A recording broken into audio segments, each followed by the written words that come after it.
No, I done a really weird audition once where I had to be Southern. It was, and I walked in, and I, no joke, had dungarees on, cowboy boots, a cowboy hat. I was like 10, and I walked in. Piece of straw in your mouth. Yeah, I was like crazy. I was like, and I got the job. I got the job. You wouldn't think that, but then obviously like the wrong visa happened. I didn't do it, but like, I mean, like that moment, like going in there, like, hi there, everyone, my name's Millie, you know, like doing this full-on Southern accent. That's so funny. It's so funny. You're so good at accents. Thank Didn't you. you teach yourself the American accent? Did I read that? Yes, I did. Wow. I love American people. Like, I think they're so interesting and so different to, like, you know, you're welcome. But yeah, no, so just being around them and then like doing New York and all the different parts of America, that it's like being in a different part of a country, you know, like you have the New York and then you have Los Angeles, and it's really interesting. All the different dialects. Your bones will turn to sand. And upon that sand, a new God will walk. One that will never die. Because this world doesn't belong to you or the people who came before. It belongs to someone who is yet to come. Obviously, your show is pretty big.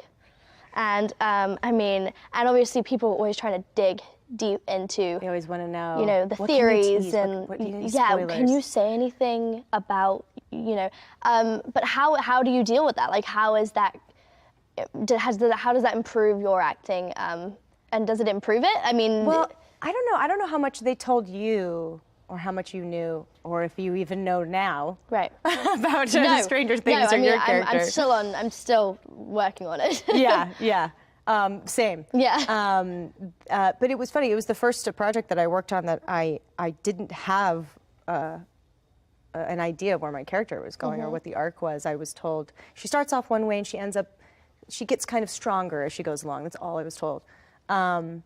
So luckily, the people, the showrunners, Jonathan Nolan and Lisa Joy, are just two of the most brilliant people I've ever met, and I trust them completely. And they're probably the only people that I would play Marco Polo with in that way and act and not know if later, when they gave me the answer, I was going to go, I would have, wow.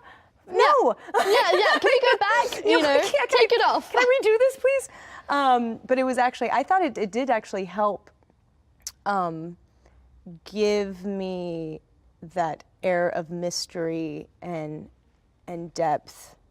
Curiosity. And curiosity, yeah. And if I had known all the answers, you can't help maybe even subconsciously put in a little clue I know, here and there, right. a little gleam in your eye, a little Yeah. cat that ate the canary. And so I thought it was just a great way to keep us in the moment and keep the performances as pure as possible. So. And yeah, I think for me, I have to know what's happening. Yeah, if anybody's gonna know, I feel like it's you. I'm always, I mean, I am full of information. Like, this is the problem with me. I sometimes wish I don't know things, but I text the director, and like you said, I completely trust Matt Duffer and Ross Duffer, and Sean Levy, who's also a director for the show. I just completely trust them, but I also need to know, because I don't know, something in the way I work is like, I need to know how this is going to end for me, you know? And I don't know if it improves it, but it definitely helps me as a person, like, to know what's happening with my character. And I just text them, like, what is happening? And they'll tell me, you know, because... Do you then have to keep the secret? I do. Oh, see, that's the hardest part for me. Episode 8, I die, right? I disappear. Yeah, But then that's the thing, right? See, I'm gonna start doing it. But then, like, they was like, you can't tell anyone you're coming back for season 2, right? So I'm like, got it, perfect, sounds great. And then I'm doing all this press and going to Paris, and they're like, so are you gonna be in season 2? And I'm like, I'm not sure yet, you know, and I just always say, email Ted Sarandos, the CEO of Netflix, maybe he'll give you the answer, you know, and then I was like, you guys have to tell people, like, it's too much for me now. I mean, they're gonna see me in Atlanta, they're gonna know I'm filming. So they finally announced that I was gonna be in this, you know, and this season I was like, thank goodness. You might want to tell people, because some people are only watching the show for me. So might want to just Yeah. Can we stop so I can tell her everything? Yeah. Let's do it.